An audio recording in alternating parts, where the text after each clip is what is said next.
Hey hi guys, welcome back to my channel. இன்றைக்கி நம்ம வீடியோவில் பார்க்க போகிறது ஒரு சூப்பரான லிக்விட் ஃபெர்டிலைசர் பற்றி தான். அது நம்ம எல்லா செடிக்கும் ஊற்றலாம். அதுக்கு முன்னாடி நம்ம கார்டனை ஒரு விசிட் போயிடலாம். இது பெங்களூர் ரோஸு நல்லா பூத்துருக்கு. நல்ல ஒரு டார்க் ரெட் கலர் ரோஸ் செடி. மிளகா நம்ம விதை போட்டிருந்தோம் இல்லையா, அது கூட நல்லா முளைச்சிருக்கு. நிறைய செடி முளைச்சிருக்கு. தக்காளியும் கொஞ்சம் நல்லா வளர்ந்துருக்கு. அதுக்கப்புறம் ரோஸ்மெரி செடியும் நல்லா வளர்ந்துருக்கு. மேரிகோல்ட் செடி நம்ம வச்சுருந்தோம் இல்லையா, இப்போ இன்னும் கொஞ்சம் சைஸ் பெருசாக இருக்குது பாருங்கள். அதுலேருந்து பூலாம் பூக்கிறதுக்கு இந்த ஃபெர்டிலைசரை ட்ரை பண்ணலாம். இது ஒன்றும் இல்லைங்க, நம்ம சம்மர் டைமில் சாப்பிடுவோம் இல்லையா தர்பூசணி, அந்த வாட்டர்மெலன் தான். அது வேஸ்ட்டு நம்ம தூக்கி போடுவோம் இல்லையா, அது அந்த பழத்தை சாப்பிட்டுட்டு அதை தூக்கி போடாமல் அதை நம்ம ஒரு நாள் தண்ணியில் கொஞ்சமாக தண்ணி ஊற்றி அதை கட் பண்ணி நீங்கள் ஊற வச்சு விட்ருங்க. ஒரு 2 நாள் நல்லா ஊறட்டும். தர்பூசணியில் கூட நிறைய சத்து இருக்குது. அது செடிங்களுக்கு அவ்வளோ நல்லது. அவ்வளோ ஒரு குளிர்ச்சியை கொடுக்கும். வெயில் டைமில் இந்த மாதிரி லிக்விடாக கொடுக்கறது ரொம்ப நல்லது. இது மாதிரி நான் அந்த சக்கையை எடுத்துகிட்டு ரோஸ் செடி மேலே போட்டுடுறேன், மண் மேலே, வேர் மேலே போட்டுடுறேன்.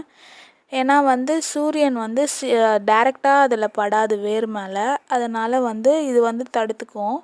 அதனால் இதை மாதிரி நான் தர்பூசணி அந்த சக்கை போட்டுடுறேன். அதுவே மக்கி உரமாகும். அப்புறம் அந்த தண்ணி எடுத்துட்டோம் நம்ம, அதில் இருந்த ஜூஸ் எல்லாம் பிழிஞ்சிட்டு. அதுக்கப்புறம் இது ஒன்றும் இல்லை, ₹1 ப்ரூ காஃபி பவுடர் இருக்கும் இல்லையா, அதுதான் இது. ₹1க்கு நம்ம ஈஸியாக ஒரு லிக்விட் ஃபெர்டிலைசர் ரெடி பண்ணிட்டோம். காஃபி தூளில் நிறைய சத்து இருக்குது செடிங்களுக்கு.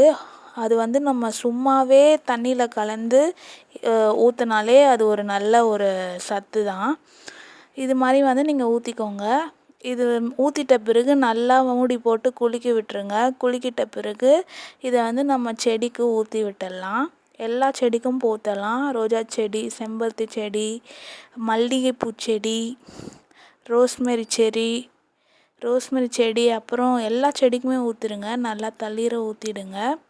அப்புறம் மேரிகோல்ட் செடி, எல்லா செடிக்கும் ஊற்றலாம். இது நல்ல ஒரு ஈரப்பதத்தை கொடுக்கும் செடிக்கு, குளிர்ச்சியை கொடுக்கும். அதுக்கப்புறம் பூ அதிகமாக வைக்கும், நல்லா பூ பெருசாக பூக்கும். ஸோ இந்த ஃபெர்டிலைசரை ட்ரை பண்ணி பாருங்கள், உங்களுக்கு கண்டிப்பாக ரிசல்ட் கொடுக்கும். நான் எல்லா செடிக்கும் அதில் எவ்வளோ இருக்கோ அந்த செடிங்களுக்கு மட்டும் நான் ஊற்றிக்கிறேன்.